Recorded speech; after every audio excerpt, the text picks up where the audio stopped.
Team Rocket. My name is Tim Wong. Jesus Moreno. Dan there. Angel Arellano. We are East Los Angeles College engineering and technology students. We are currently enrolled in Professor Davidian's General Engineering 101 course for the fall semester of 2015. We will now demonstrate our final project, which is the Stirling engine. This is your Gamma Type Stirling Engine. There are 8 major components of this. This is your pressure chamber.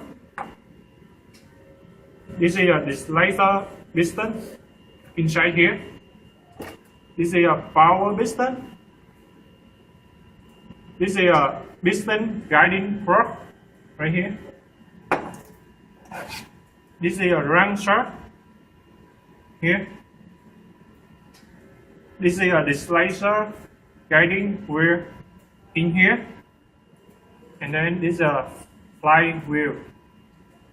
The last thing is the heat stroke.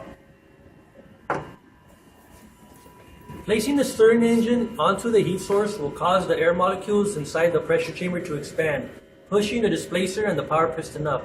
The piston then reaches to the top of the pressure chamber, and then the cooling and compressing of air molecules begins to take place, which then pushes the power piston up and down. Now to start the Stirling engine, we rotate the flywheel.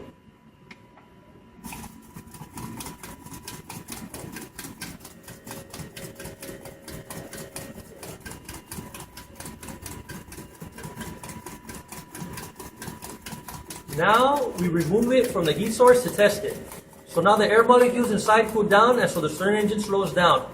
If we place it back on the heat source, then it will regain its momentum.